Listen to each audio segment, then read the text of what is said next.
Welcome to the Afterspin, opinions from thought leaders in our state. I want to ask Becki Gray and Brad Crone. Our college students returned to campus and, despite warnings, gathered for large parties without masks or social distancing.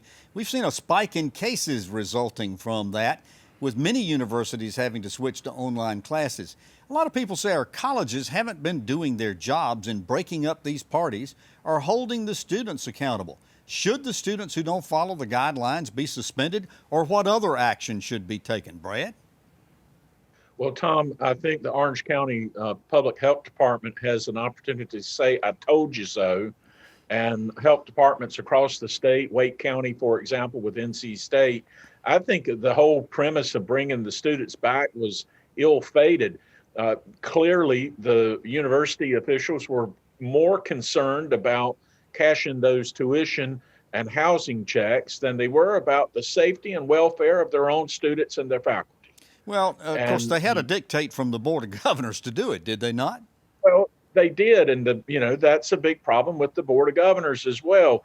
Online virtual learning is the right solution right now. And maybe we can get back to, once you get a vaccine and get more therapeutics in place, we can get back to having students on campus and in the classroom. But clearly, I think we were rushing. They did have a mandate. That was bad public policy, and we're paying the prices. Do I necessarily blame the students for holding parties at the Greek facilities and off campus? No, that's 20-year-olds being 20-year-olds, and we should have anticipated that. Becki, I probably shouldn't bring this up, but both of us have had children that age before. Right. Was it unrealistic to expect we've been that age, Tom. I mean, let's be honest. I can hardly remember, but right. Is it unrealistic to have expected that these kids would, even though they signed honor pledges saying they were going to abide by social distancing and wear masks when they were out in public, was it unrealistic to expect them to do that? It was completely unrealistic. And I mean, do these administrators who are making these decisions, do they not know college kids?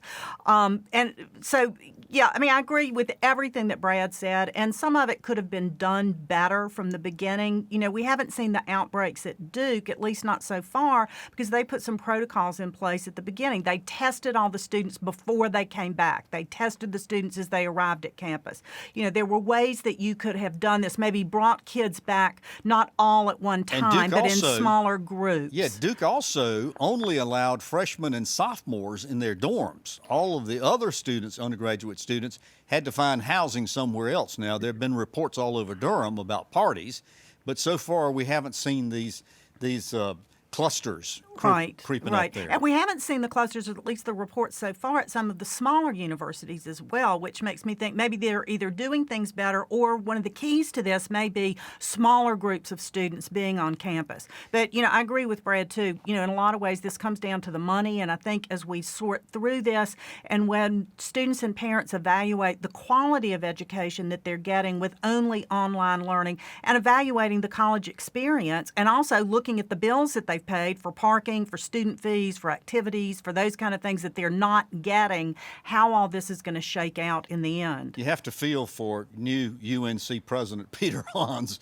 and the Board of Governors also, because there's no question about the financial pressures that they're going to face as a result of all of this. I don't think that Tom, I'd say this, I don't think that it's fair to put that on Peter's back. No, of course not. In motion. I will but he's say got to deal with it. He's got to deal with it, and we're lucky to have him there to be able to deal with it. So one thing that I thought was really interesting was Dave Bullock Jr. told me there's going to be a cash crunch at Carolina and probably every other institution. And as a result of that, it's going to critically impact faculty and then operational budget issues and programs. With the legislature. Right. And I would just add to that, too, we've talked about the income and the money that's coming in is related to the students being on campus, the fees, the tuition, those kind of things. The other thing is the sports, and what, without holding a football season, at least, like we're used to with people in the stadium and other things, I think that's going to have a big impact as well. And they're still struggling with that, trying to figure out how to do it. Well, thank you for watching the After Spin. We'll have more video all during the week on ncspin.com.